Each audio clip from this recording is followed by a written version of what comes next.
All right. Hi, everybody. I can't tell if you can see me or hear me, Don. Yes to both. Oh, gosh. Okay, turn off your screens. Um, Good evening, Chuck. If you don't mind, I figure I'll start. I was able to unmute first. Good evening. My name is David Kugler. It's been some time since we've held our last regional meeting and region-wide update. So thank you for your patience. We keep meaning to have these meetings, but life keeps getting in the way. Hope you're all getting hope you're all well and that you're getting along comfortably and that getting back into the swing of this winter season, preparing hopefully for all the pleasures of this holiday celebrations. So for those who don't know who I am, my name is David Kugler. I'm an emergency physician. I'm an EMS physician. I'm a paramedic and volunteer fireman. I've been in the volunteer fire service and providing EMS for over 38 years continuously. And in this meeting, I'm here to represent the members of the Nassau County REMAC. I am the chairman of the REMAC, and at the discretion of the Nassau County REMSCO, I serve as the Nassau County Regional EMS Medical Director. Both these positions are volunteer, just like as I serve as in the volunteer fire department. I am dual board certified in emergency medicine and EMS, in addition to being an interior firefighter and paramedic. And lastly, I work for the Northwell Health System. Everybody should know that. And I work clinically at Plainview and Syosset Hospital in their ERs. And I also work for the Northwell Health EMS division. All right, Chuck.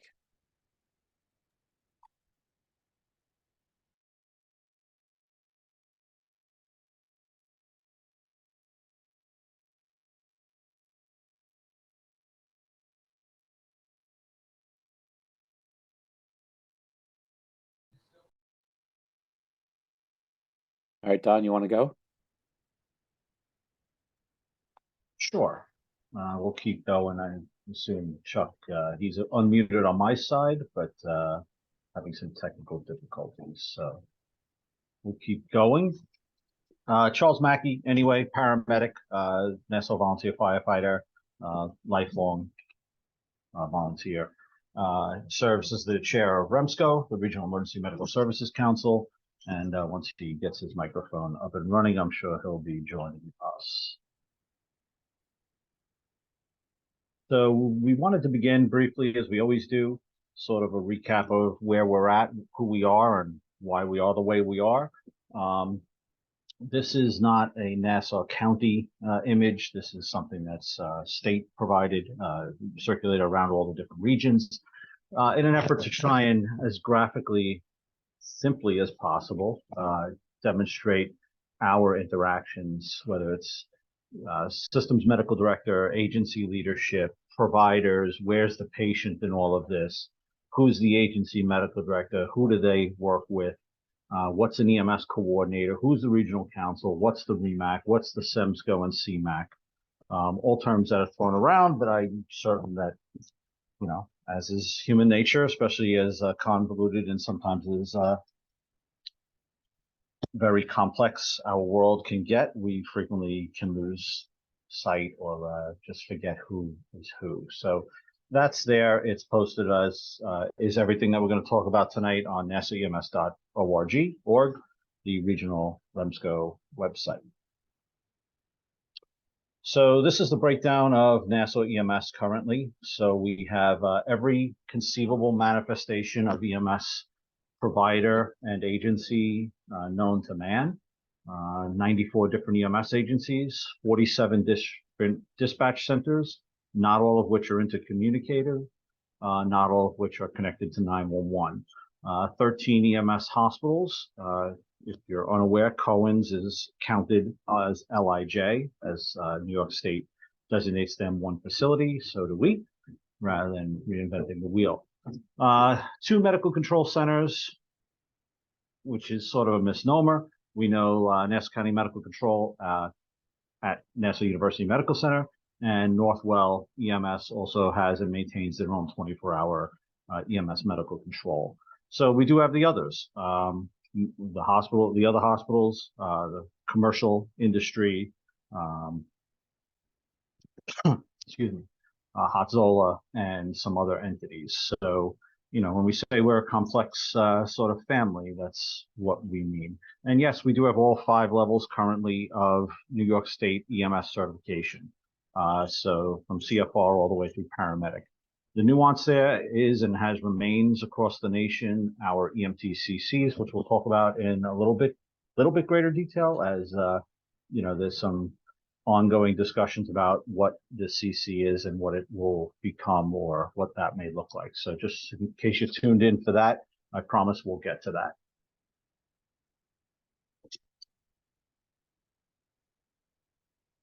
Chuck, did you get yourself squared away at all? I'm working on it, Don. Oh, we can hear you. There you go. You got me now? Yeah, we got you now. All right. Sorry for the issue and stuff once again. All right. So yeah, just from my as Don mentioned, I'm the current chairman of the Nassau Regional EMS Council. I've been in 2 years. Once again, I'll be entering my 3rd year come January. Nationally registered paramedic, once again, formally with the Nassau County Police Department Emergency Ambulance Bureau, 32 years. Currently working as an instructor up in the Fire Police Academy part-time as a instructor part-time through the Fire Marshal's office. So I just wanted to thank all of our EMS agencies, our medical directors, as well as the EMS providers for taking time out of your busy schedule tonight once again to attend this virtual meeting so that we can go over where we are as far as 2023 and where we intend to go in 2024 and some of the things that are going on throughout the county on the regional EMS level. I want to also thank all of our providers once again for the outstanding dedication to providing the highest quality of emergency medical service care to our residents and visitors to Nassau County. So once again, I'll go through my report and stuff when you have time. Just a few things that I jotted down that we'll go through when you're done.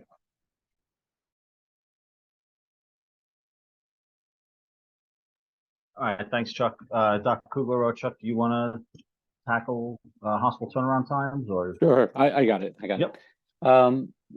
As you guys can see, or as you folks can see, we are still tracking hospital turnaround times. This was a project that Don started collecting the data during COVID, just so we could see what was going on. And I don't know if you remember, but during COVID, we actually had a no hospital diversion policy. We've since gone back to our usual and customary policy of granting diversion status if a hospital needs to decompress a little bit, or ambulance redirection if EAB supervisor determines that the hospital needs to be placed on diversion for ambulance delays on the wall. In order to delay an ambulance, or in order to track this, we need to actually have data. So at this squiggle of spaghetti lines that you can see in multiple colors, the most important one is the one in the middle that's bright red. That shows our average turnaround time is probably 38 minutes. Now, this turnaround time is calculated based on the data that you put in the ambulance run report. So it goes from the moment you go on scene at the hospital to the moment you go in service from the hospital. It doesn't take into account transitioning from the transitioning patient care, getting your ambulance ready, turning your ambulance stretcher around, getting a cup of coffee, using the restroom. We don't keep track of that. This is just gross data. We don't have the ability to have the fine data because, like Don mentioned in one of the previous slides, we're a system of 94 agencies and we have multiple PSAPs and dispatch centers, so it's very difficult to get accurate data for wall time. But for those of you who may seem that or perceive that the wall time is getting longer, it's not. On average, if you look, it's actually almost the same as it was a year ago. All right, I think killed that one. Yeah, so we're also in communication with the hospitals. They're aware that we track this. All of this is posted, as is virtually everything we're going to talk about and show tonight in the weekly EMS coordinators report. So, thank you to those that take the time to look at that. The intent there, it's distributed to your agency's designated EMS manager to be then distributed by them to up the chain to their hospital, to their agency leadership, and down the chain to their providers, all of their providers. We want as much information out there to the end user as possible. And again, to arm our leadership, whether it be chiefs, commissioners, or whatever your structural leadership looks like, to have information. And even if they don't understand what the information is, they have that EMS manager as a single point of contact to go to. And as to those managers who thankfully are on this call, thank you for what you do. As they continue to reach out with questions and comments and suggestions and everything else, that's exactly what we intend. So thank you for your time on. That's something that we can continue to track. Lastly, your ePCRs. So as you can see, this is one of the data points, your times from your PCR. So if there's any problems here or questions here, or I don't believe that, well, this is us saying this. This is nobody's excluded from this. This is every PCR that comes through that we get. So please, my point is, as with every field on the PCR, be accurate, not only for patient care, but from the system's perspective also.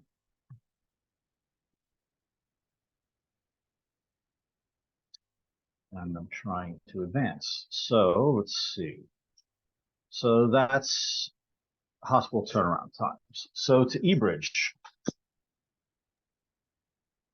Okay. This is just one data field. eBridge is a wonderful tool. I hope that you guys have begun using it. I have some notes. So basically, it's fully in use now as a regional notification tool. I think I've seen it used by pretty much every agency. I can't say the same for every provider in every agency. That goes along with paid and volunteer systems. But we know that it's a comfort thing. We know that it's, I never had to do this in the past. Why do I have to do it now? There's also technical issues. For example, because of your feedback, and for those of you that come to my hospitals, know I always ask, what was the good thing? What was the bad thing? What was the difficulty about using eBridge? We found out, for example, that the computers or the providers using PC-based eBridge notification tool, the ETA isn't automatically embedded into the notification, and the provider has to manually enter it. So it was a learning point. It's something that General Devices actually knew about, but they didn't make it readily available to the provider to enter that data. And in some cases, it wasn't even, they weren't able to make that data entry into the note. So now we know, so General Devices fixed their end, and now we're telling everybody that has a PC-based notification tool, please add your ETA so the hospitals can see when you're going to be coming, because we also don't get your notification on arrival. Like when you have a iPhone or a Android device, there's a geofence, a GPS geofence around the facility that you're going to, and then when your device passes through that geofence, the hospital gets a second alert notifying them that you're there. I did see somebody just pop up with a question. The hospitals don't acknowledge a notification requiring the unit to make a radio notification to back up the eBridge.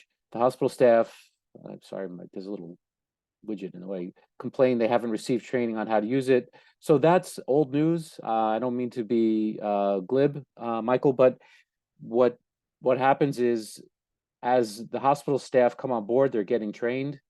We know that the all right, that's so someone concerned taxpayer said that's current news. We know that the hospital staff are vested in it. They do enjoy receiving the notifications. they actually ask why they don't get more of them. So at least that's what I hear on my end. With regards to a hospital not acknowledging, so the region has a system policy that says that if it's a low priority BLS ALS notification, which we could pull up in a minute. Actually, these are all the BLS ALS notifications. This is not parsed out by the slide you see on the screen. It's not parsed out by high priority, low priority, or medium.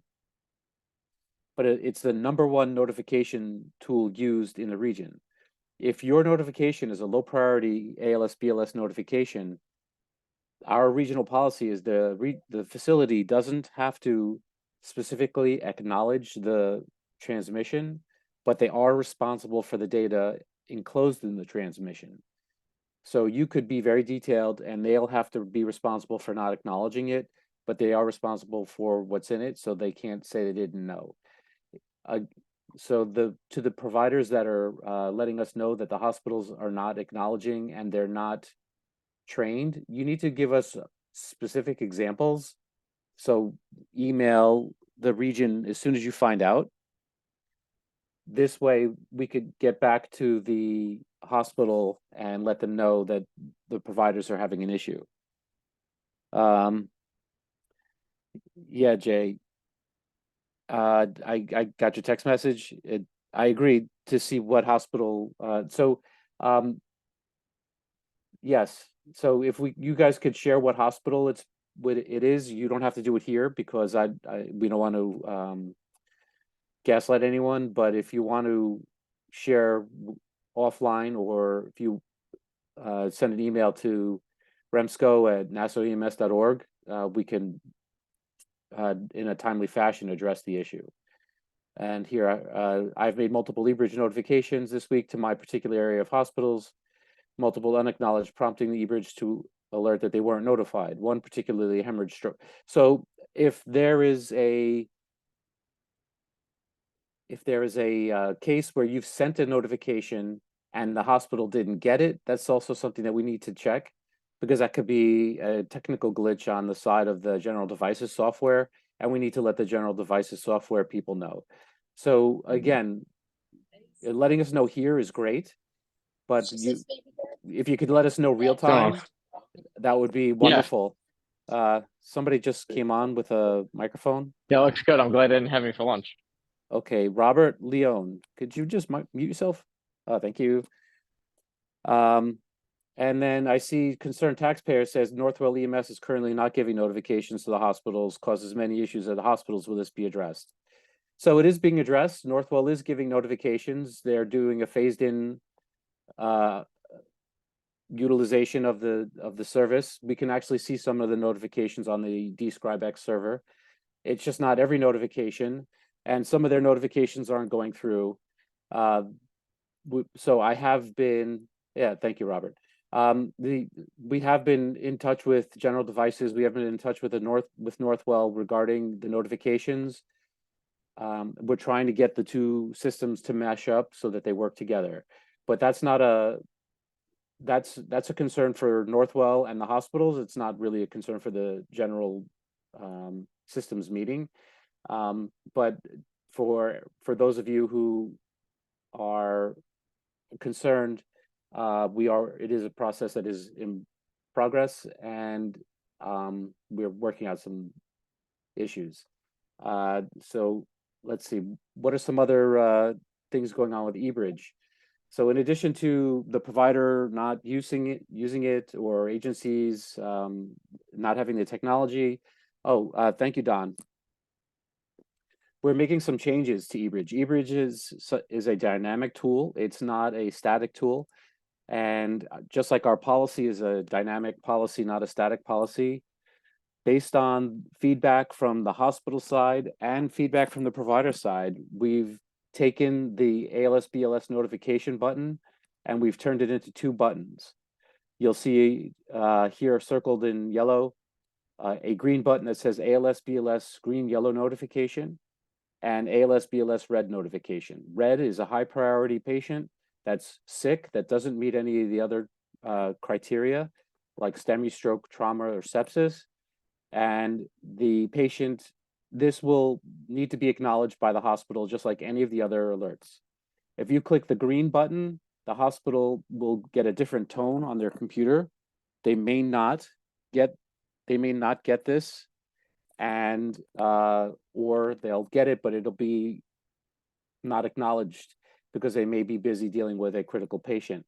So if you select the green button, know the hospital's receiving the information, but they may not acknowledge it. So it's horrible. So Concerned Taxpayer says it's horrible for critical notifications, but great for regular green tag notifications, horrible for trauma notifications. So Don, can I interrupt for a second? Yeah, please. Just in compliance with open meeting law, and can Concerned Taxpayer change their name so they're identified for the public?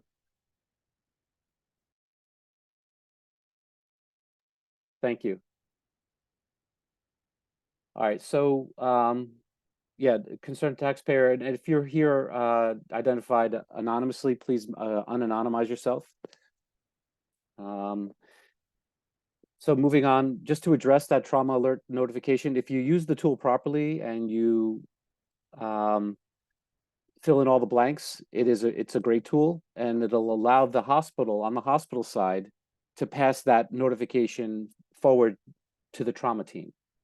So if you add photos of this motor vehicle accident, images of the entry and exit wound, or a snapshot of your cardiac monitor, that's all HIPAA protected on this platform, and that can be passed along to the receiving specialty teams.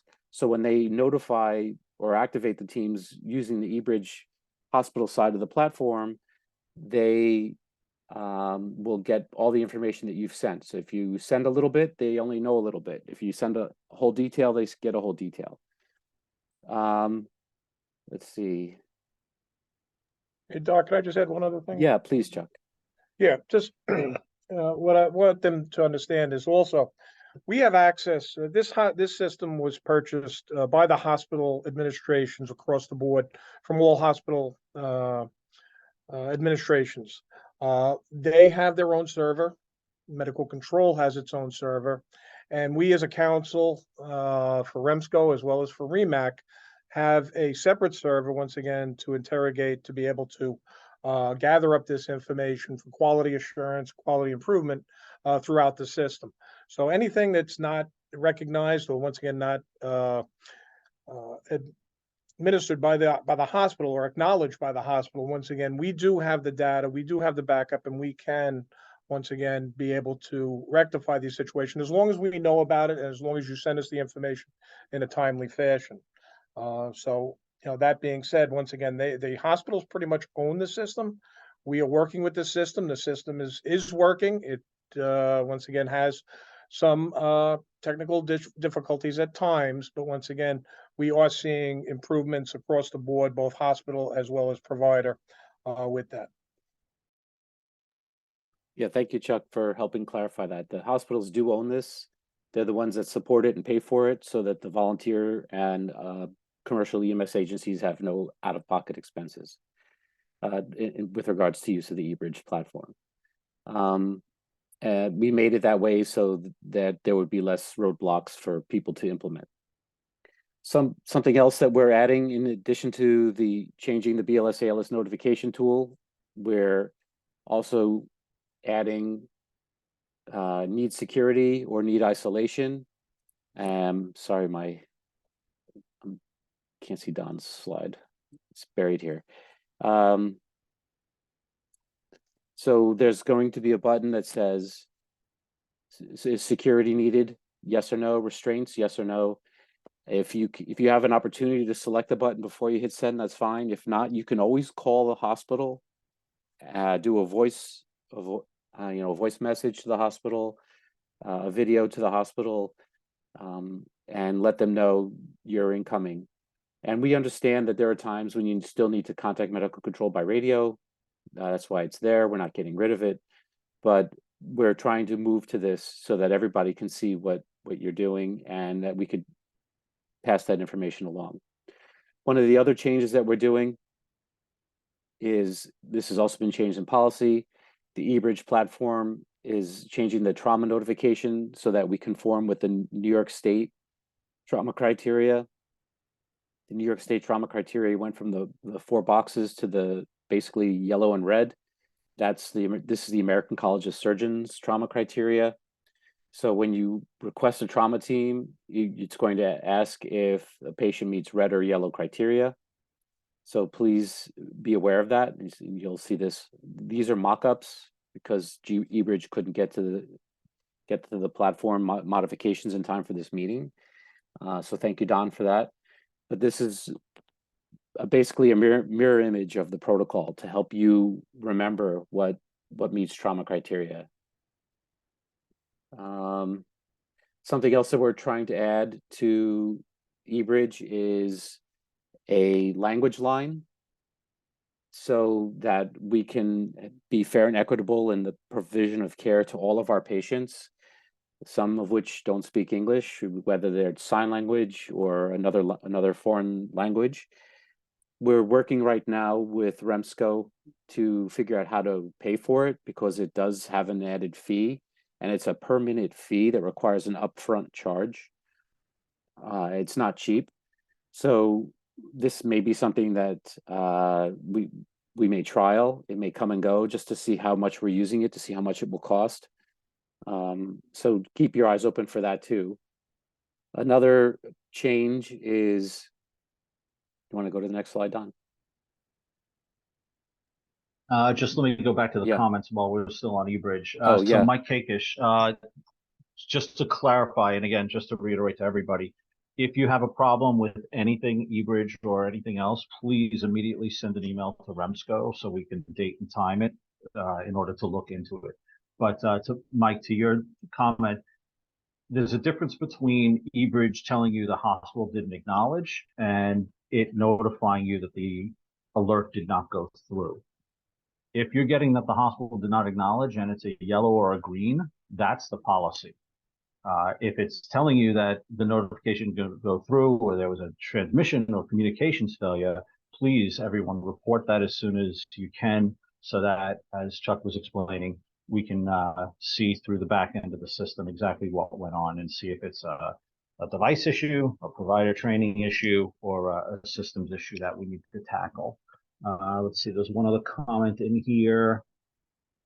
So horrible for critical notifications, great for, oops, let me just added it and skip. Horrible for critical notifications, great for regular green tag notifications, horrible for trauma notifications. So thank you, Alex, for the feedback. If you could put it in an email, be a little bit more explicit with descriptors, we'd be happy to see what we can do to clean that up for you. People know I'm reading these because they keep adding to them, which is great. Thank you. Is NEMSIS set up to receive video AMAs? So yeah, since day one, actually day one of the trial, NEMSIS was the first to be set up. In fact, they've been doing, particularly the younger docs in the ER, have really embraced the video component, not only for RMAs, AMAs, but for virtually anything else that they may have questions on. Obviously, you know, theoretically, a younger provider might take to that easier than some more grizzled veteran. Let's see. So Gary Hecker, I'm sorry, GSW to the chest, vital signs suck, 5 minutes out should be all they need to know to activate a team. Well, that is all they need to know. So none of these fields are required. Obviously, as we keep saying, the more the better, but time and patient care comes first. So if you wanted to check off where you're going, it'll calculate, or you can put in what your ETA is, and then just click off GSW for vital signs, and that's it. So if you can do more, obviously that's great. What this also gives us has been happening. The trauma team may come on and want to see what's going on, literally in the back of the ambulance or with the patient. And if we can get to a place where that might be realistic, you know, I know some agencies have put Velcro on the cabinet of the ambulance, so they literally just stick their tablet to the Velcro and it videos the entire back of the ambulance, so they can go hands-free video and voice with medical control. Ironically enough, we had hands-free voice with medical control some 20 years ago with the app cores. Thankfully, those days are back, and now we've added video capability to that. Let's see, keep going. Jim O'Melia says medical control does not have its own server. I don't know enough about that, but I'll take Jimmy's word for it, as that's his wheelhouse clearly, and he's the expert. Language line would be extremely helpful. Yeah, we're really exploring that. We've reached out to the county for shared services to see if they would like to, as there apparently is a number of different county agencies that currently pay individually different contractors for different language lines. I don't know if that's going to pan out, but we're trying. Let's see. I've only had the hospital didn't acknowledge, causing me to back up the radio notification. So again, if it's a yellow or a green tag patient, the hospital doesn't have to acknowledge. You don't need to give a radio notification. It's duplicitous to not only you as a patient care provider, but also to medical control and or the hospital, who now may be getting two notifications that could easily be misconstrued for two separate patients. eBridge, be connected to the hospital matrix for diversion so we don't have to check both. So that is, Spence, thank you. Good to see you. That is on the wish list for future expansions. Currently, eBridge is a standalone product, but yes, it's on our wish list with General Devices, aside from multiple other upgrades that in future versions they hope to implement. But right now, you can use the matrix, the hospital availability dashboard. Again, that's a guide. If you have a question about hospital decision, transport decision, hospital capability, that's the reason for the medical control button. Hit medical control, tell them why you're calling. They'll pick up, have the conversation, and then you can go ahead and give your regular hospital notification via eBridge as intended. Hey, Don, just one more thing. With regards to the merging of the diversion board and eBridge, one of the things that was discussed was if the hospital's on diversion, to remove that hospital selector from the eBridge app. The problem is we have in our region a policy that if you have a critical patient with a critical airway or someone in cardiac arrest, that you need to go to the nearest closest facility, and that hospital's on diversion, the diversion doesn't count for somebody with critical airway unless the building's on fire. So you won't be able to select them, and you won't be able to notify them unless you use the radio. So that's one of the downsides to this. So we're working on, thinking out loud how to fix that problem of notification but not notification. But yeah, that's one of the many fixes we're looking to add to the eBridge service. In addition to the language line, in addition to changing the trauma notification, making the BLS ALS notification into 2 buttons. Somebody mentioned something about Suffolk County. So Suffolk County has an antiquated eBridge system that is run by the region, not by the hospitals.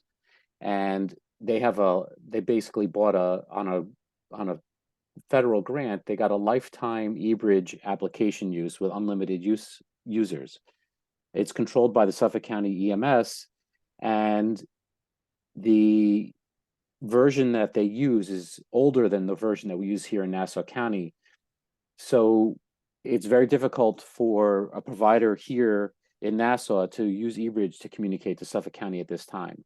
What we have offered to Suffolk County and we've offered to New York City is you can use the same eBridge system that Nassau uses, and we'll all be on one system. I don't own it. I get no money from it. The hospitals could just get a subscription and pay for it, but it has to be regionally approved. So Suffolk County has to allow the Suffolk County hospitals to receive eBridge using our version, and the same thing with New York City. So it's something that's in discussion. It's not something that's happening just yet because, like anything by committee, it takes forever. Yeah, I got a few more, Doc. Sorry. Yeah. Go ahead.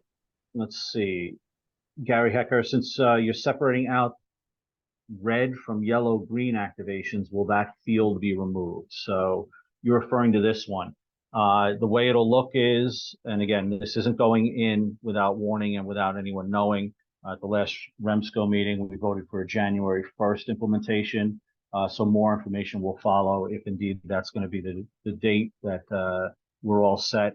And the intent is prior to that to put out additional video-based trainings for you and your agencies to deep dive into what each button does, is intended for, and how it works. But the ALS BLS green yellow notification, like is currently in the notification, there will be at the very top a tag color selection, and that will be either green tag or yellow tag. The ALS BLS red notification will not offer that, as that's only going to be for red notifications. The intent here from the hospitals and from the provider feedback was to split it not only for the different notifications on the hospital end, but also so that a provider who's giving a ALS BLS green yellow notification should know that they don't need to anticipate an acknowledgement, where any of the red buttons on here are intended to be acknowledged. So that's what that'll look like.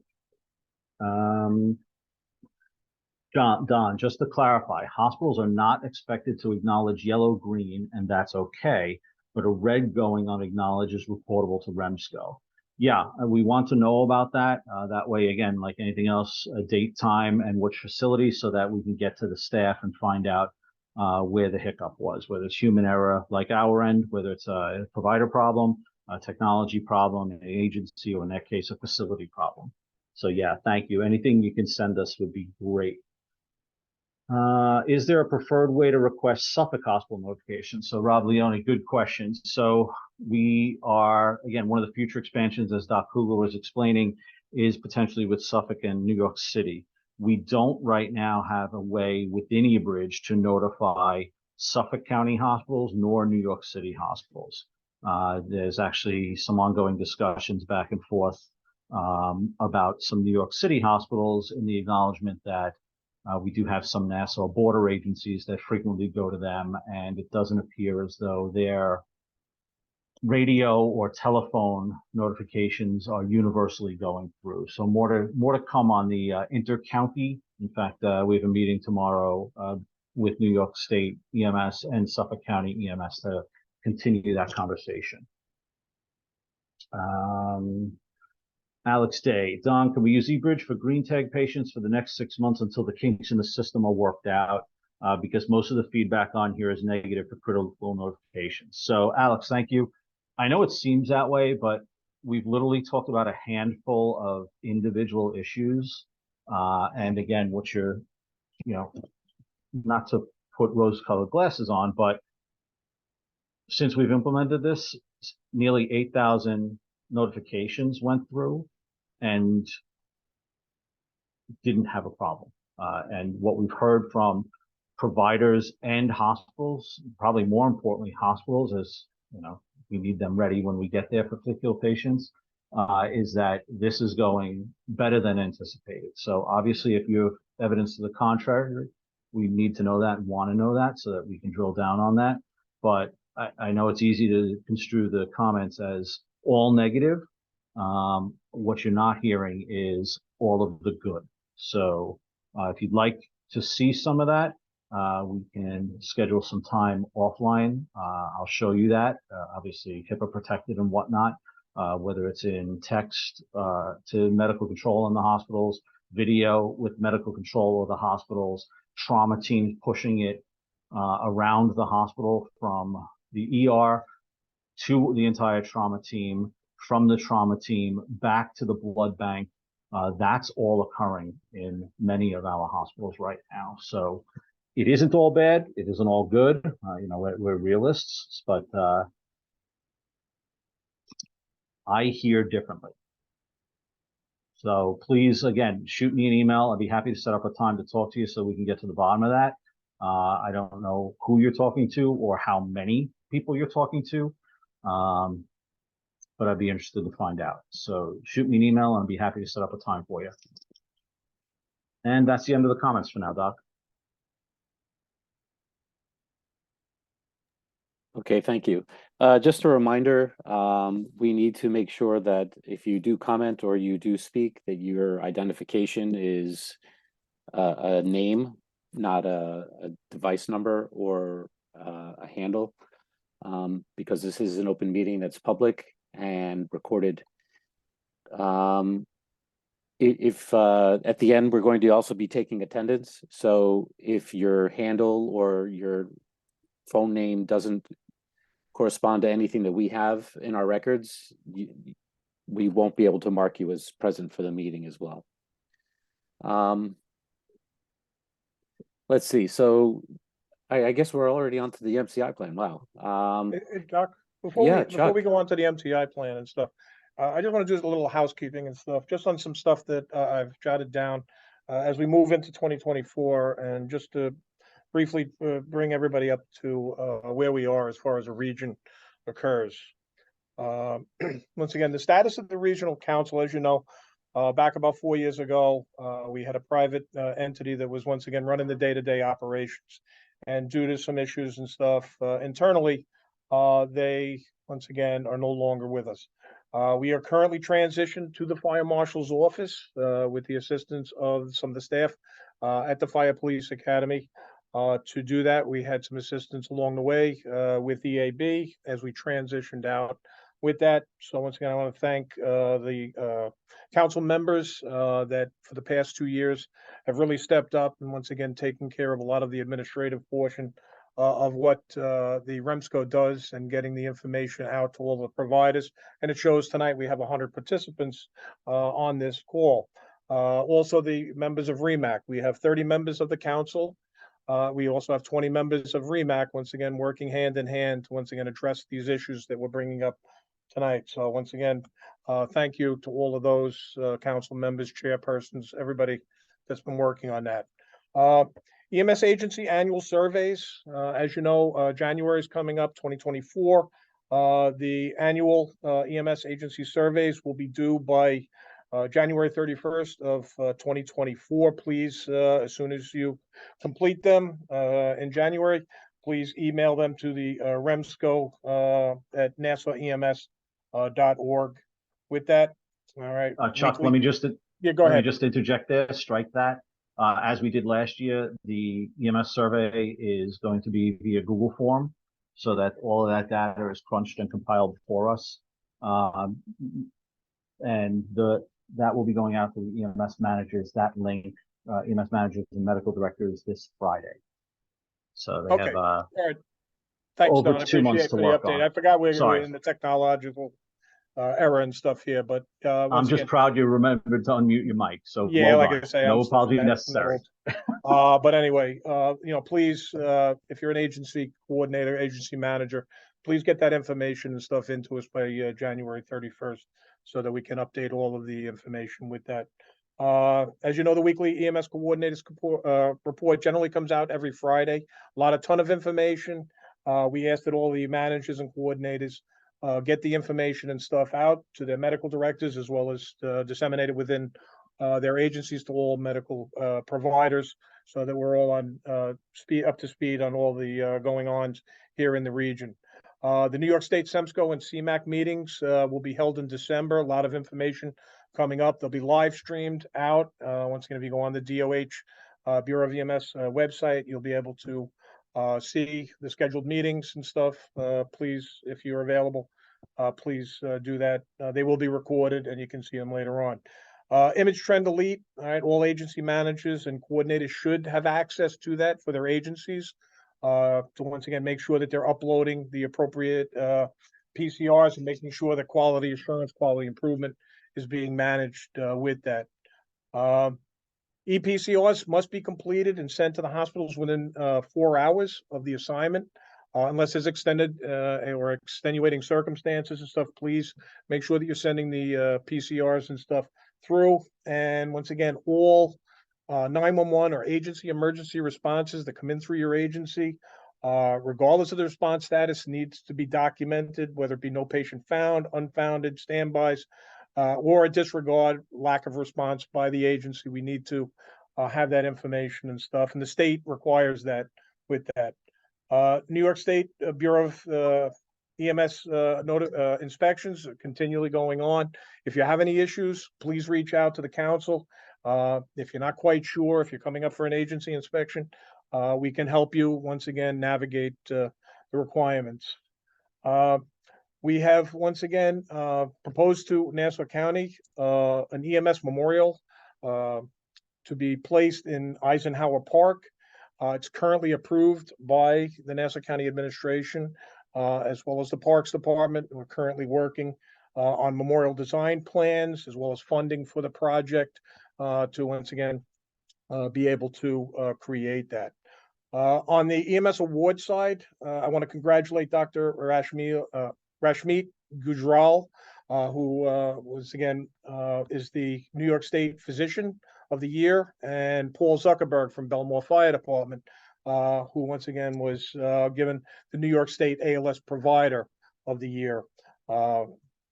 Currently working with the Fire Commission to improve the regional EMS awards criteria, once again to recognize those for individual accomplishments throughout our agencies. So once again, if you have any questions, anything, just please bring them to us. These are just some of the things that are going on. The one thing I did forget, RSI and iGel projects are currently in the process here in the county. Once again, Dr. Kugler probably has more on that. But Dr. David Newbert is the chairman of both subcommittees, and they're currently working through, and hopefully by 2024, we'll have that. The committee's been set. They're looking on the training and other issues involving that. So more to come in the future, probably in early 2024, as to the requirements and how that's going to roll out in the region. And that's pretty much all I have, Don. I just wanted to make sure I got that stuff in. Thanks. All right. Dr. Kugler? Wow, Chuck, that was great. You really covered so much. We still have to get to the MCI Plan, CrewForce, CC sunsetting, but since we're on state of EMS system, and we skipped that agenda item earlier, went right to eBridge. I'm just going to quickly read my not as comprehensive notes. So I just wanted to share with everybody that we're always working to improve out-of-hospital care in our region. EMS is part of a continuum of care that begins at the scene of a call for help and is passed along into the hospital to our colleagues there to continue our care. The care we provide is often based on the care provided in the hospital is often based on a pre-hospital diagnosis made by you during your assessment and care plan, and made by you and your teams. When the ER has waits where the patients are sitting and waiting to be seen by a doctor or a nurse or other healthcare provider, the waits can be very long. And when you start seeing a patient and you treat them, you splint a fracture, you provide IV controlled substances, you cardiovert an SVT, you do some sort of therapeutic intervention, you're not only helping make the person feel better, but you're helping save their life. And this is part of the care continuum. And I just want to make sure that you guys understand everything that you do in the field is essential. And that's part of the reason why our regional policy includes treatment in the street before transport, not just scoop and run and treat along the way. Although we know there are times when diesel is the best medicine, especially for trauma. But we still have to make sure we avoid loss of airway, that sort of thing. But part of this continuum of care is using the eBridge service so that we could see your initial set of vitals and we could see what case you're bringing to the emergency room, what resources are going to be needed, and what needs to be mobilized before you arrive. So the other thing I just want to make sure everybody understands is that we acknowledge diversion. This is something we told the hospitals. Diversion is a privilege. We try to honor their request, but it depends on the needs of our system. So if you're on diversion, you may still get ambulances. You'll still have to work together with the EMS crews you can't just make them stand there and stare at you while you work, because they have to get back to their districts and provide service as well. So that was something that we shared with the hospital-based group when Dana Cordopasso from the REMSCO had her committee meeting with the hospital leadership. I believe that's all in terms of the state of the system, other than that with Chief Utero from the Fire Marshal's office and Don and a subcommittee from the REMSCO REMAC, we've been working to figure out how to better improve the system. And there are a couple of things that happened as a result of that meeting or those meetings. And one was this application called CrewForce, which I think Don would be best to talk to everybody about. So I'm going to skip the MCI plan one more time. Don, you want to go to the CrewForce real quick?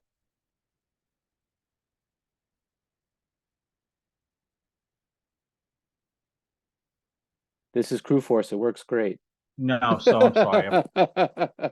As I said in the chat, I too am not immune to tech issues. I got too many tablets going on. So yeah, CrewForce, again, I don't have a slide for it because I can't get my tablet to screen share while screen sharing while running the meeting. So I apologize, but we showed it at REMSCO, we showed it at Fire Commission, we showed it to all the fire service leadership.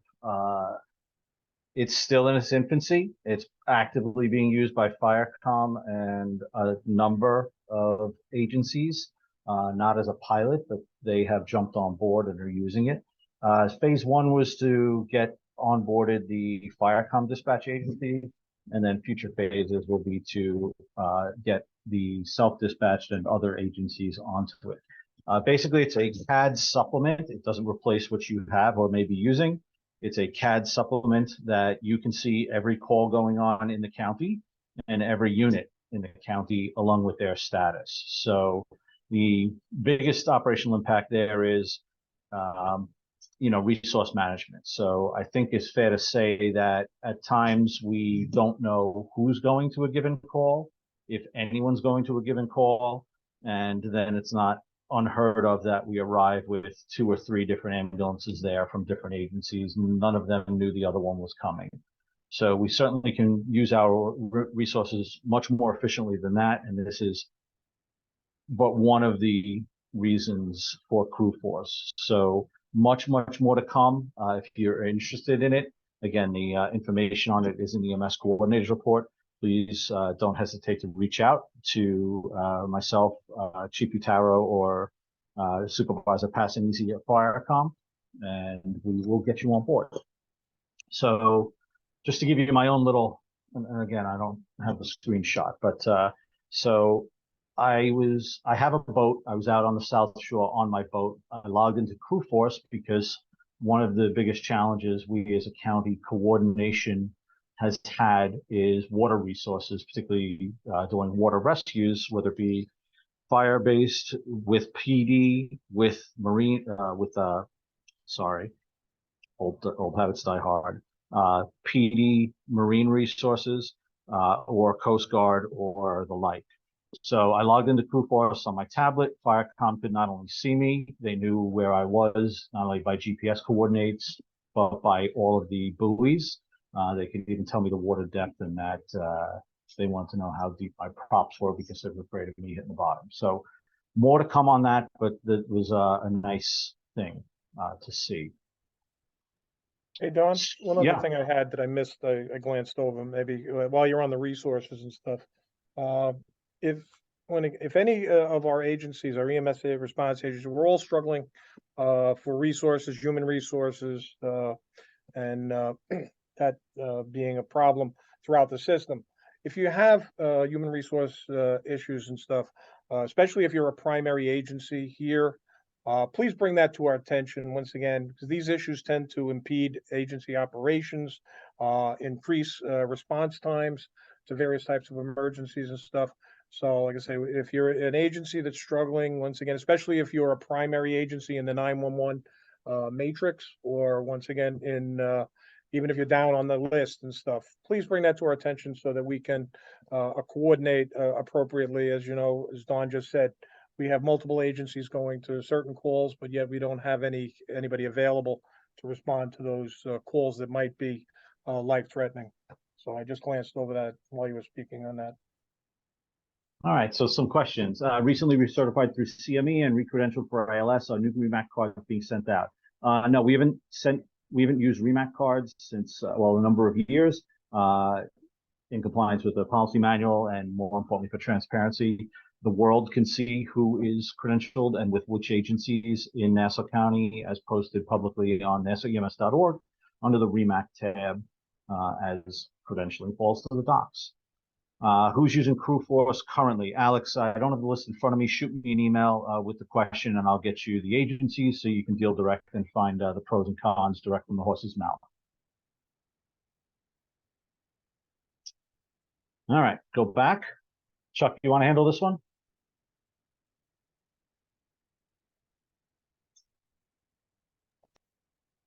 Got it done. So once again, last year, first of all, I want to thank the committee. The committee that sat on this for the past 14 months, once again, developing this MCI plan. It was across the board from multiple different agencies throughout our system, whether it be the Office of Emergency Management, the Police Department, the Fire Commission, your REMSCO board, or some of our academy people.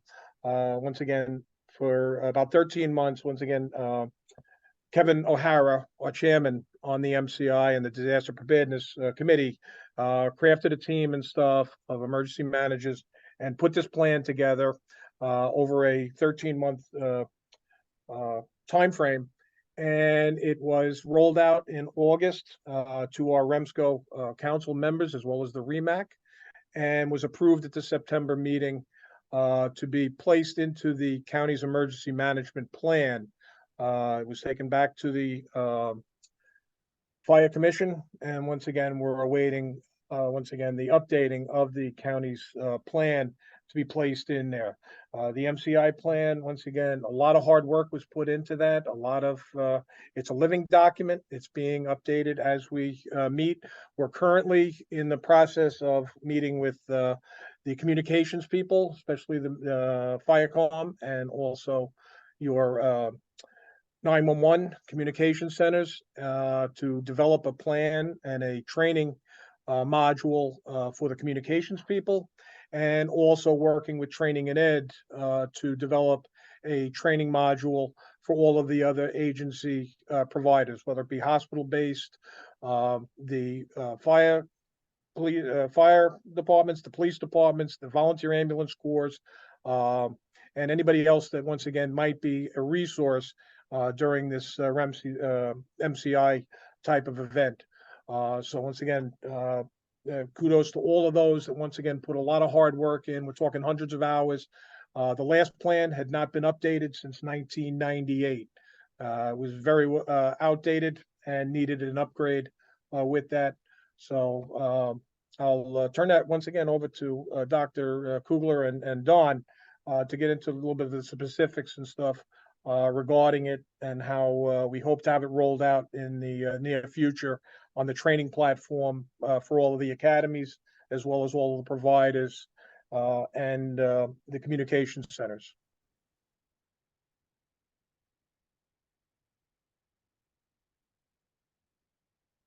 All right. So basically, as Chuck said, we're still meeting with our partners.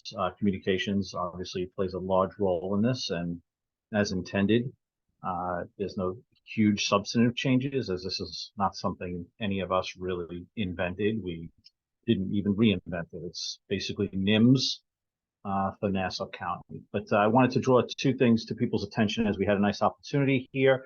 That's the County Fire Coordinator's Bulletin.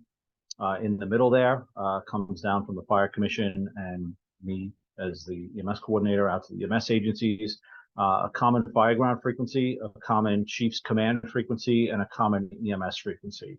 So there is available to any agency who wants to sign the Memorandum of Understanding. Nassau County Mutual Aid TAC 1 as a county-wide fire ground. It's in use by nearly half the county right now. A new Chiefs Command frequency that is open again to any agency that wants to sign on to its use. And the MOU isn't a mother may I, and it isn't a, I don't work for you type of document. It's simply to draw the rules such as this is a tactical point-to-point frequency. It cannot be put in mobile radios as you're going to transmit at higher power and blow everyone else off the air. That's especially important when we look at maydays and emergency management. Specific for EMS is a common EMS frequency. So the last image there on the right talks about Nassau County MedTac 4. So the old medical control channel, Med 4, all 1 through 10 are still in use nationwide. We're designating medical control as MedTac 4, not for medical control communication, but for on-scene EMS tactical use. So if we can, and as we should, function on the common fire ground, but if the incident necessitates it due to complexity or scope or what have you, we need to put EMS assets on a different frequency for that incident. That's the intent there of MedTac 4. So just getting information out there, make sure everyone has heard this enough times to start asking questions, and as always, give feedback because none of us know everything. So that's that. Hey, Don, one other thing, maybe you could just expound upon once again the transition from 3.4 to 3.5 in the coming year. Yeah, so I think that's on the agenda. So Nassau County is following the rest of the state. Who's following the rest of the nation? Everyone in Nassau and New York State is currently on ePCR version 3.4, NEMSIS version 3.4. January of next year, meaning 2024, very soon, we will move with the rest of the state and the rest of the nation to NEMSIS 3.5. If you haven't already, please contact your ePCR vendor and make sure that they are actually going to make that move. We've heard from some ePCR vendors that might be heavily represented in Nassau County that they may not be making that move. As such, they can no longer generate charts in New York State. So if you're on the New York State Image Trend platform, all of this is taken care of for you and done for you. So not only is it free, but it's also managed for you by the very people that set the rules, New York State EMS. So if you're interested in seeing that again, we'd always like to show it to you. All right, Laurence, are there any unified repeated frequencies in this MCI plan where units incoming can monitor an incident and receive staging, best access, et cetera, like EMS citywide in New York City? So there are interoperability repeated channels available to us, the UTAC frequencies and whatnot. What we're currently toiling with as a emergency management cadre is not everyone has the same radios, not everyone has the same frequency accesses.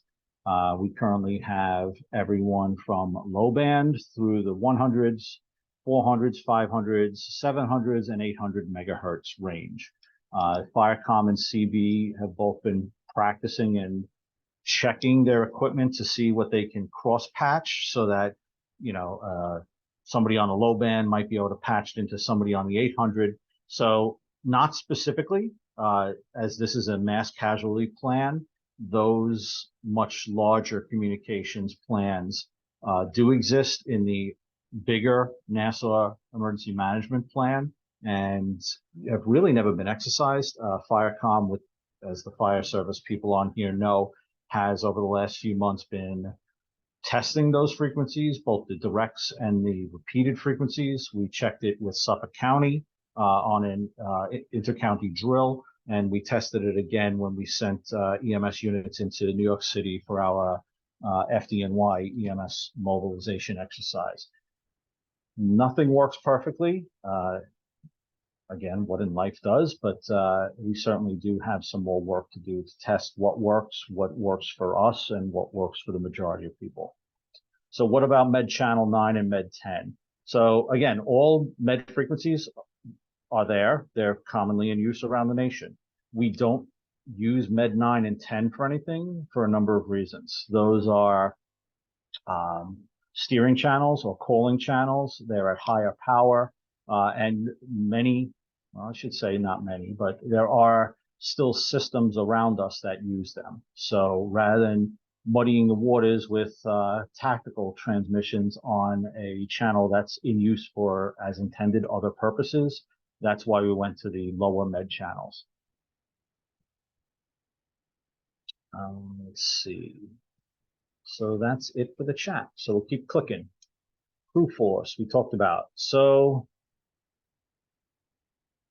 I assume neither the doc nor Chuck want to take this one. So let me start on it. So on the state level, State Bureau of EMS with the State EMS Council and the State Emergency Medical Advisory Council, CMAC, has begun the discussion about the continuing sunset of the EMT-CC level of care. So just to go back for those that may not remember or may not have been around, nearly, well, 2017, the discussion was had on the state level and with the regions about sunsetting the EMT-CC. This ceased the CC refreshers, traditional refreshers, I should say. Everyone can continue to recert right now by CME. And it came up with what we know as the EMT-CC, the paramedic bridge. So the natural evolution of that is annually we look at it. Where are we as a state? Do we still need it? Is it still being used? So what you're looking at is current data from New York State about EMT-CC levels statewide. So currently there's about 1,300 plus or minus. I say plus or minus because you know, you can see when that was generated. That's as of 7/19. So here we are a number of months later. Obviously, some of them have expired or not chosen not to renew. That chart doesn't account for people who have multiple certifications, meaning if you're a CC who bridged to paramedic, your CC card may still be good. You appear dual certified when we crunch those numbers. So around the state, we figure as a state, there's about 1,000. As with all provider levels, it appears in ePCRs, only about half of those providers are quote unquote actively providing patient care or appearing on PCRs. So about 500. What we know due to regional credentialing here in Nassau County is we're looking at about 100 providers at the CC level. So Nassau, along with the other 18 regions, is bringing this back. It's on the agenda for training and education, for medical standards, and for CMAC discussion. I don't know that any immediate decisions will be made, but I want to keep it on people's radar that we all can wrap our heads around that within our lifetime, not tomorrow, but certainly not unlimited, within our lifetime, the EMT-CC level of care in New York State will go away at some point. So if you've been sitting the fence on the bridge, my advice would be no time like the present. If you have had enough and want to downgrade, the question we get all the time is, hey, I'm a CC. How do I become an EMT or an AMT? Or I'm an expired CC. What are my options? So you can always challenge via refresher a lower level of care or a previous lower level of care if you're expired. So if you're a CC who expired 20 years ago and want to get back in the game, take an AMT refresher and ta-da, you're an AMT. Obviously, much more discussion needs to be had on this. We want everyone's input. But again, we want people to at least have it on their radar so that we can start talking about it. So Jerry Skorsky, next bridge is scheduled to start April 18th, 2024. So yeah, we just kicked off one statewide bridge. Northwell is currently on track with all the other core sponsors around the state, partnering to do the bridge program, doing 2 a year. April, Jerry, those apps aren't out yet. You just kicked off the last one, right? Correct. Yeah. So keep an eye on learnemt.org. That's Northwell's website where the bridge information is posted. It comes out, what, Jared, maybe 2-3 months beforehand? I'm going to sit down with Ed soon. I'm getting a lot of inquiries over the last couple of days regarding this class, so the word must be getting out. I'm going to see if we can get it out by like mid-December, if it's okay by Ed. Are they nice to you when they call to talk about the CC? Oh, yes, of course. Oh, good, because I have a different experience. So that's great. Thank you. Yeah, Don, it'll be up in 2 weeks. So All right. Thanks, Ed. So let's see. Those who are CCs should be allowed to remain CCs for as long as we wish. I don't agree or disagree. I'm going to sort of take the middle of the road here, but I can tell you that is not going to happen in New York State. And let me give you the reason. So the reason is medically and legally, the EMT-CC curriculum and scope of practice does not match, nor has it been updated, nor is it going to be updated. So the question about where those skills draw from and where that level of care equates to, just to give you the absolute. So if we were to strictly adhere to the last published EMT-CC curriculum, you would actually be performing below the current AEMT level. So all of this is the reason for the discussion. What the end result is, as far as a time frame, I nor anyone else can say for certain. I'm just trying to put it out there, as all of us are, that this will come to an end within our lifetime. So, so the sunset date they originally announced is not there. There was no actual, again, iPhone, please type your name so we know who you are. There was no actual sunset date stated when that policy and those votes were taken at the state level. Will they give us 2-year heads up? Again, the time frame is not been yet determined. I don't know that it's going to be tomorrow. And again, I can certainly tell you it's not going to be 30 years from now. Will you have warning? Absolutely. No one's going to rip the rug out from anybody, agency, provider, or again, where we start and end every conversation is from the patient perspective. So that's Don, if I may. Yeah, go for it. Just to let you know, the last conversation that and by the way, my name is Ed Waldron. I'm the course director from Northwell Health. The last conversation the state had, they had said they had found notes from 2017 where they said the bridge program would go for at least 10 years. So that would probably give us the 2027 at a minimum. So not going to promise that, but at least it should be at least till then, probably a little bit further, but we'll see how it goes. But that was the last conversation I had with the state. Yeah, and again, all of that's being looked at, and again, as a reevaluation of where we were, where we are, and where we need to be. So, again, I don't want to throw a date out there. It's going to be sooner than later. It's not going to be next week. It's not going to be next month. It's not going to be next year. But it certainly, again, won't be your lifetime. Just full disclosure. My hope was that this would be a self-correcting problem and all of the CCs would eventually age out, if you would. When we crunched the statewide data by date of birth, we have CCs who are not yet 30 years old. So I don't know that we want to wish an accelerated demise on anyone so that we can get rid of the CCs. So let's let those 30-year-olds live out a long, healthy lifestyle. So any look at making it meet requirements for national registry? I don't know for date. I don't know what you're referring to there, Gary. There's no way to make it national registry because it's not part of the national education standards. The certification doesn't exist. It's only in New York State. Correct.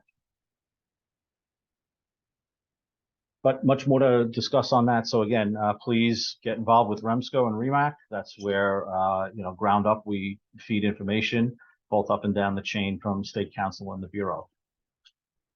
All right. All right, Don, moving on. Yeah, pressing on. Yep. So before we start Q&A, I just wanted Chuck reminded me that I want to share with everyone New York State with the new changes in regulations, which is actually state law. They added a component to the EMS regulations that includes a requirement for participation in and active assessment of quality for not only your agency, but for the region.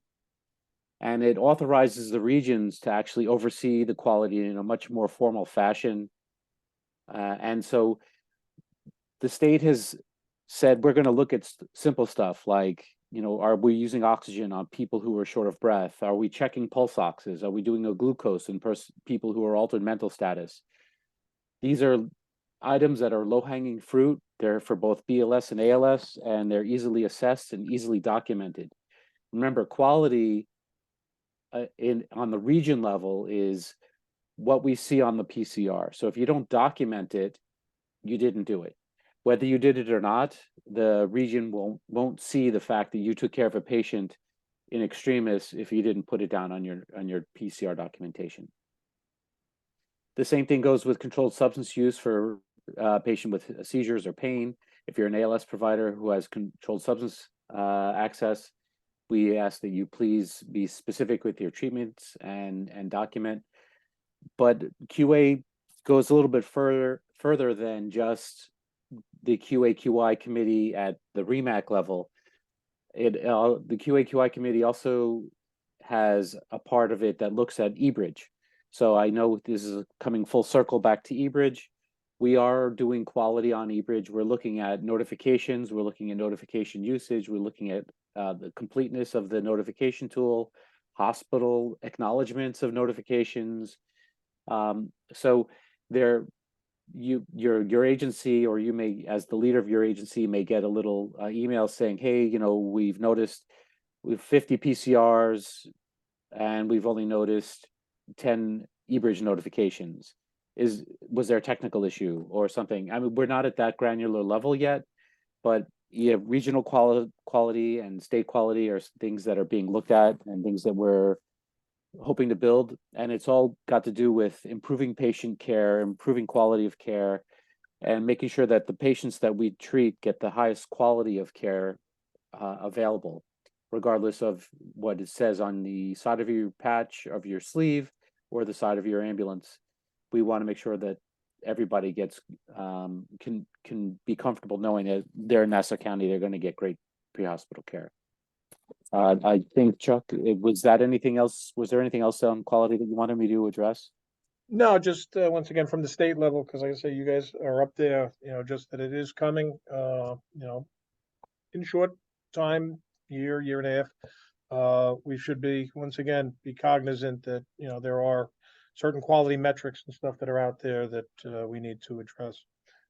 Two other things that I did, and I think you touched on it earlier, Doc, from the county level, once again, and with REMSCO, as you mentioned earlier, we've sat with multiple county agencies, EMS agencies, police department, fire commission, the legislature, and other entities involved strictly in EMS care and stuff, and formulated a report that has been culminated by the chairman with the fire marshal's office and sent off to the county for review.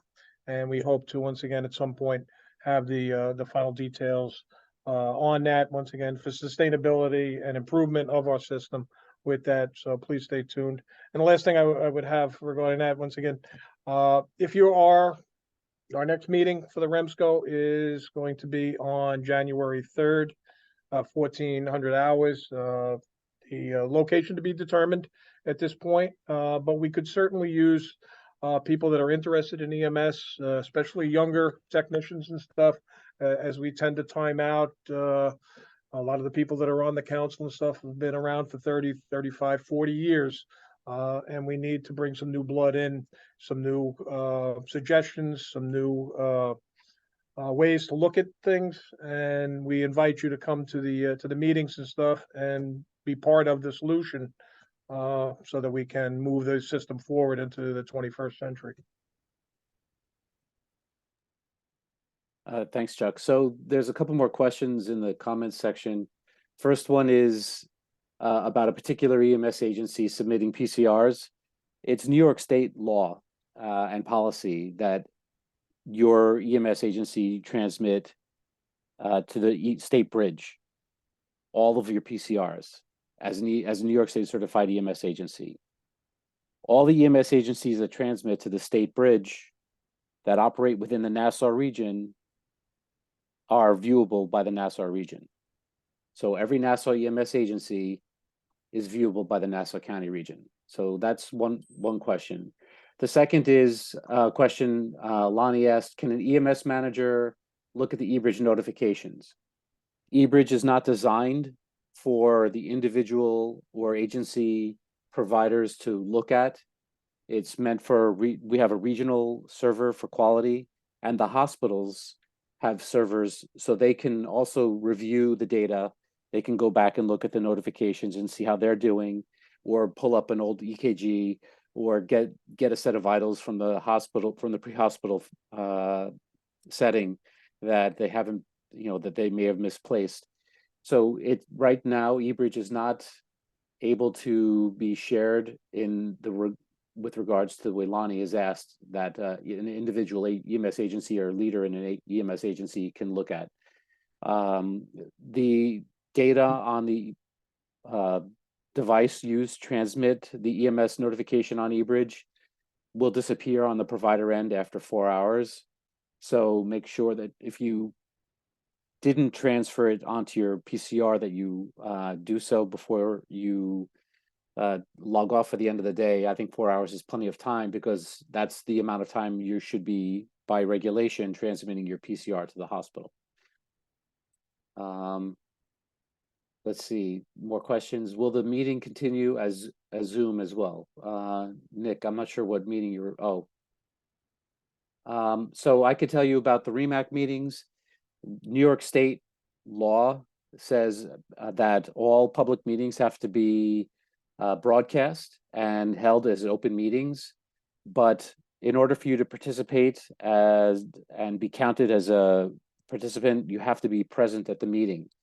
You can't be virtual. There was an exception made during COVID in the general municipal law and regulations that allowed for meetings at a distance, but that was rescinded when the governor rescinded most of the COVID regulations.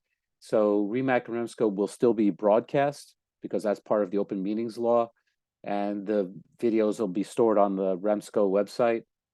But if you want to participate in the meeting, you have to be present. Jacob, can we address that agency's failure to participate in the system operated by medical control? Can you be more specific? Or, you know what, rather than being specific here, it sounds like you have a particular issue. Just email Don or I at remsco at nassauems.org, and we can address your concern. Who monitors extended ETAs within individual agencies, particularly Northwell, has been routinely been unable to meet its public-private contracts. Okay, so that's not something that I guess we're going to address here. One, two, that's one particular agency. We're talking about a whole region. We're not going to pull out individual agencies not answering responding to calls. That's just not the focus of this topic. Thank you, Jacob, for sending the email off. I don't want to not answer your question, Alex, because it is a question of concern. When someone calls for 911, they expect an ambulance to arrive. So that's for anybody and everybody. But it's not a topic for the discussion here, especially regarding a particular agency. So yeah, please send your question, Alex, to remsco at nassauems.org, and we can get back to you. Doc, let me jump in just for context, as please. I know we have some newer providers and not everyone, monitors everything as closely, too much going on type of situation. So to Northwell specifically, they are allowed by REMAC, which goes back, years and years, to operate and utilize their own medical control. They're also authorized by Nassau REMAC to utilize New York City protocols. So thankfully now, with Suffolk and New York City utilizing the unified protocols and Suffolk having jumped on with the collaborative, we're one step away from a statewide ALS protocol for all agencies to use. But Northwell is doing everything that they are allowed to do. And if you're not sure or want to see the minutes or the recordings of those meetings, again, it's public knowledge, you should know about it. But, send in the email. We'd be happy to get back to you. So how does the region perform QA other than looking at eBridge? So great questions. QA, quite honestly, like other things in our region, may not have progressed as quickly as elsewhere, as we, within literally the last few years, have made gigantic strides forward as a region. We still have some work to do. So with the agency performance standards that will come down from the state to the regions, through the REMSCO REMAC QA/QI committee and the systems committee, that's where all of that work will be done. So great question. You know, I will tell you across the board, I don't know that anyone has a firm sense of response time or any other time-related metric that we might want to know, either as a region or across the board. And again, not to get into the weeds with the argument about response times, are they valid or do they matter? But you know, that's one that frequently comes to the discussion is what's an agency's response time? Who's watching? What do we do about it? What's the region-wide response time? All valid questions, all things that we will get to. We're just not there yet. And again, believe me, you know, those of you that know me and talk to me, I am as frustrated as anybody with where we've been and where we are. And I'm at the same time really, really bolstered by the collaboration of you and those on this call and those that aren't with us tonight to drag the system into the 21st century, literally within a few years. So more work to be done, but thank you for everyone that's been doing it so far. Yeah, Don, just to tackle on that once again, you know, that's part of the issue and stuff that we have here in Nassau County. We have multiple different communication centers. We have multiple agencies. There's no one agency here in the county, once again, that can take on the full burden of all the calls and stuff. And our focus needs to be, once again, on the residents, the visitors here to Nassau County, and making sure that regardless of where you are in the county, that you're getting the appropriate response with the appropriate crew to handle your emergency. That's all that they expect, and they're paying a large fee for that. So getting back to it, you know, for us to be able to track down each and every one is extremely difficult. We hope to get there at some point. As I said, if we had a singular communication center where we could track each and every call, and we could send these calls and stuff out, and we could assign the appropriate resources to those various calls, we'd have a much better system. But that's not the cards that we're dealt at this point. We're making the best of what we have, and hopefully, once again, if everybody works together here in the region, that we will be able to overcome whatever deficits and stuff that we currently have. And Laurent, you're 100% true. Whether it's, you know, RSI is obviously a big one for us as a region. And this is why we as a region, thankfully, with the very deliberate and guiding hand of our physicians, have been very slow and exceptionally deliberate in not rushing, not just for the, you know, potential devastating, you know, outcome if something goes wrong, but in the acknowledgement that, you know, we may not be there yet. Obviously, it's a lofty goal. There may be some agencies there are, all part of the measuring game and the ongoing discussions that go on. So, you know, RSI, I thanks for throwing that out. It's one that sticks in my head too, you know, as it's on everyone's radar. Going back to my question about CC to Medic Bridge, right now, someone who upgrades to Medic through the bridge is not eligible to take the registry exam, and you look at making the bridge meet the requirements. So this has been addressed in the bridge documentations. The bridge does not, nor will it, meet the National Registry requirements simply because you are lacking rotations. So if you'd like to become a National Registry paramedic, there is a way to do that. It's called Paramedic Original. If you want to remain and be a New York State paramedic, then the bridge is an option for you. And again, full disclosure, I was a CC who took the Medic Original. So, you know, if there's any bias that comes through to you in that, that was me. So, you know, along with a lot of other people with the patch on their arm. So make it unified. The structure is already in place. We're working on it, Laurent. We certainly are. So happy to have you involved.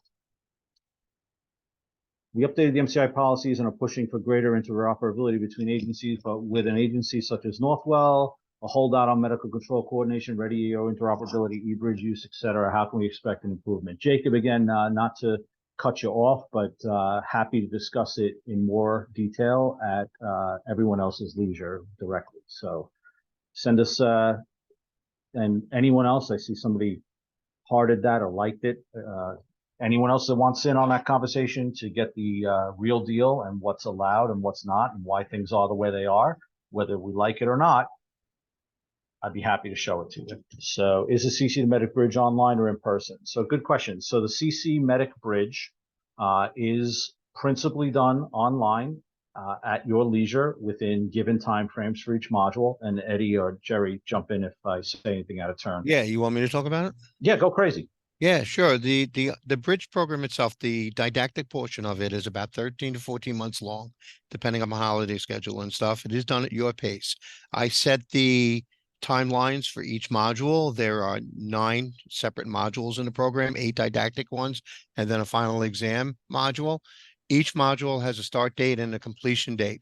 It's a 24/7 course. It can be done anywhere that you have any internet available to you. I've had people that were all over the country doing the program. You could do it on any device that you have available, again, as long as you have internet. I've had people in Canada, Mexico, Australia, Israel, up in Eastern European countries and such, all doing the program. Again, as long as you have internet. It's when we're done with the didactic portion after the 13 to 14 months, and then you go to the skills portion. Do we have many course sponsors throughout the state that are involved in this program, and their responsibility is that once the didactic is completed, I give them the verification that they can move on to the skills portion, where they have to do a 5-hour skills session. And in that 5-hour skills sessions, there are 5 skills that are in the New York State, well, actually the national standard curriculum for the paramedic that are not in the last documented CC curriculum written by the state, which was in 2010. So you would go through those skills. The intent of those skills is not a testable skill. It is a show of proficiency and competency, so that you get the directions and the instructions and time to practice on the skill, and then to show proficiency. Then you have a practical skills exam, and it is a National Registry format practical skills exam that needs to be completed, and that's done at the course sponsor. There will also be, each course sponsor will offer an optional practice or practice sessions for those skills to prepare for those skills, but they were not part of the tuition of the program. So they come with a fee that would be payable to the course sponsor, and the course sponsor will set the fee. So your answer on a quick answer to it is yes. 98% of the program is done online within the time parameters that are set, and then you go off to the skills portion at the course sponsor. Damn, Jerry, it sounds like you've been doing this for almost 10 years. A few. Thank you. Okay. You know, as with anything, you have a question after the fact or want some more detail, shoot me, Remsco, whomever, an email, and I'll put you in connection with the people directly.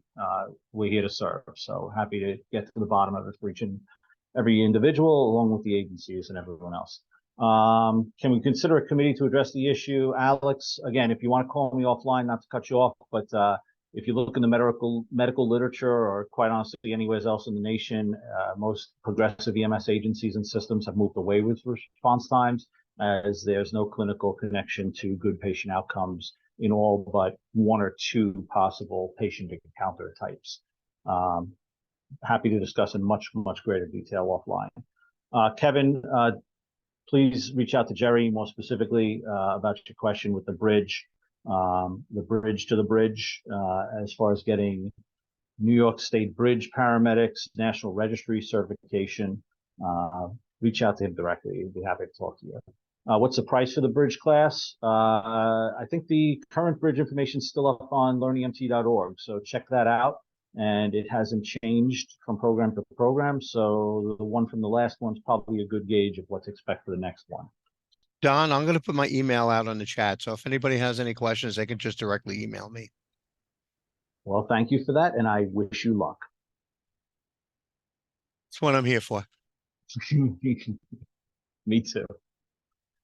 He's a All right. punishment. Yeah, don't we all know it?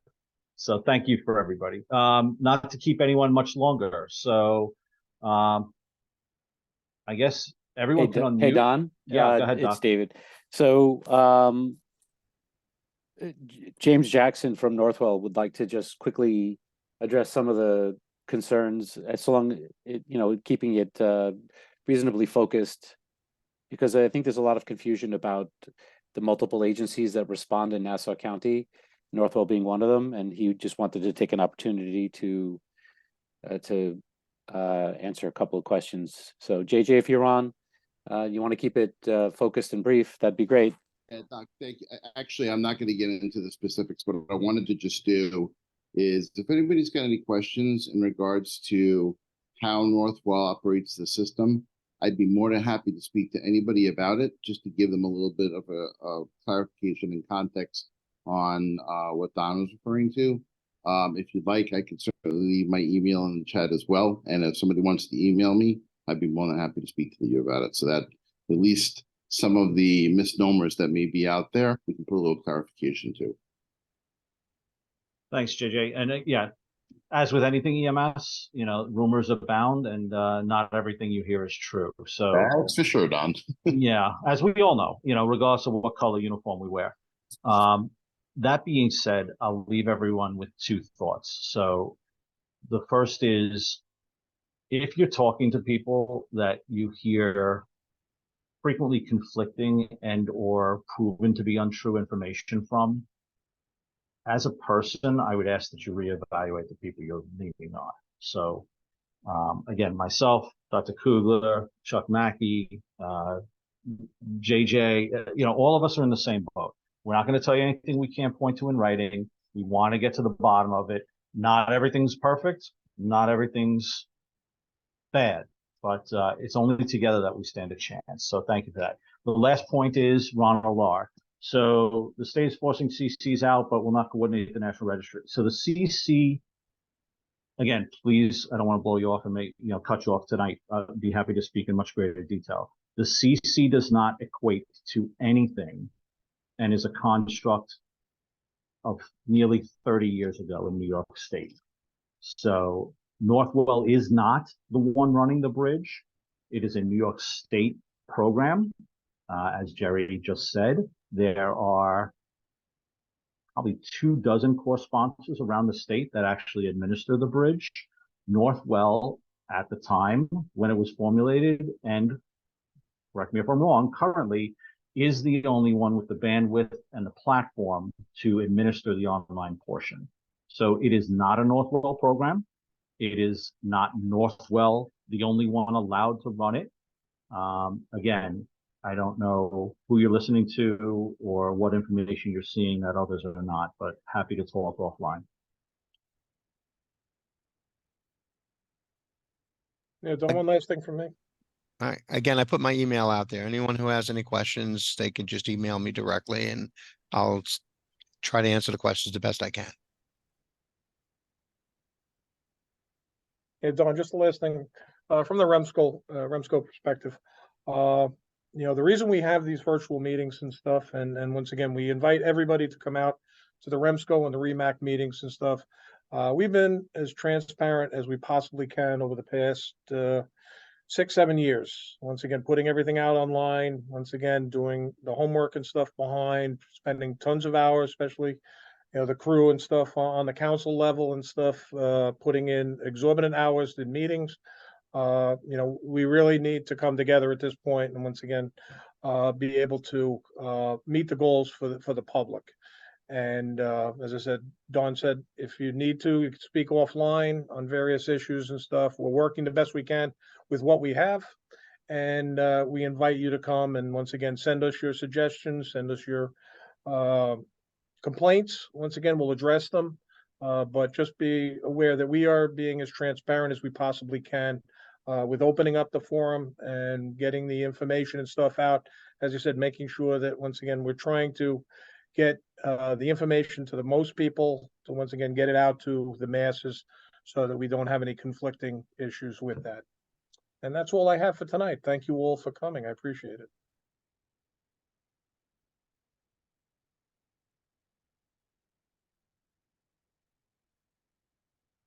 So I too am getting my phone blown up. So thank you to everyone that has my direct number.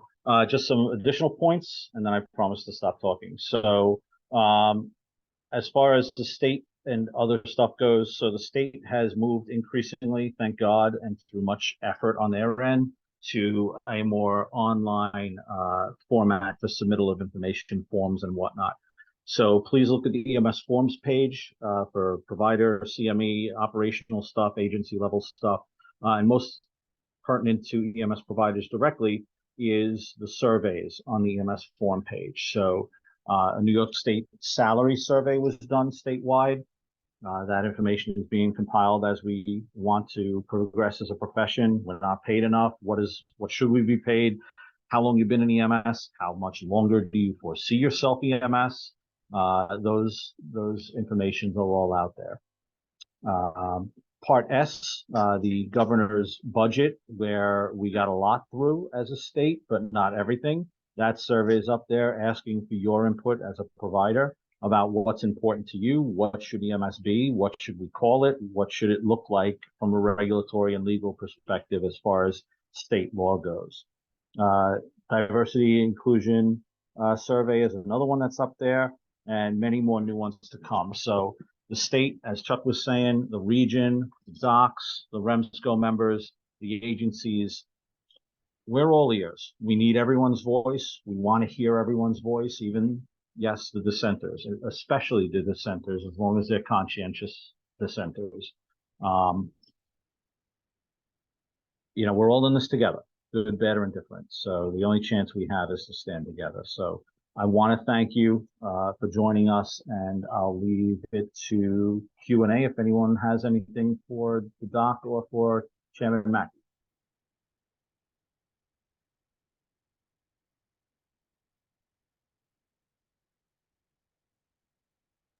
I'm good, Don. Thank you all for coming, and once again, thank you all for your participation on a daily basis and helping us to meet the needs of the county. Just a couple of last words from me. I want to also say thank you to everyone. Thank you for your leadership. Thank you for your attention to quality and patient care. These are our friends, our family, and our loved ones that we all are called to render aid at their bedside, whether it's at a home or in the street or in a car or elsewhere. And every day you do what you do professionally, and for that I'm grateful, and the person that you're helping is grateful, as well as their families. You know, we see people from the beginning of life to the end of life and everything in between. This is an amazingly difficult job, and every day everybody proves themselves to be what I keep saying is a healthcare hero. The fact that we persisted through this, through COVID, you continue to enter houses where people were sick when they were sick with COVID, and there was no cure for COVID, but you went in anyway and you did the rescue. You transported that person in a 16 square foot box with poor ventilation, knowing that you may get it. That responding and caring for people like that is true heroism. So thank you for everything that you do. I wish you and your families a happy holiday season, a happy, healthy new year. Please be safe. Please know that we appreciate all that you do every day. Just if you have anything that you need from us, just don't hesitate to reach out. Thank you. Hey, Doc, also the last thing, once again, if anybody has any questions regarding meetings, or once again, and want to find out any information, it's one-stop shopping. Our website, REMSCO at NassauEMS.org. Once again, go on there. Once again, you can get any information that you want, and once again, reach out to us if you can't find it. But meetings and anything involving Nassau County EMS is all there and available for you to upload, and once again, be able to get the information you need.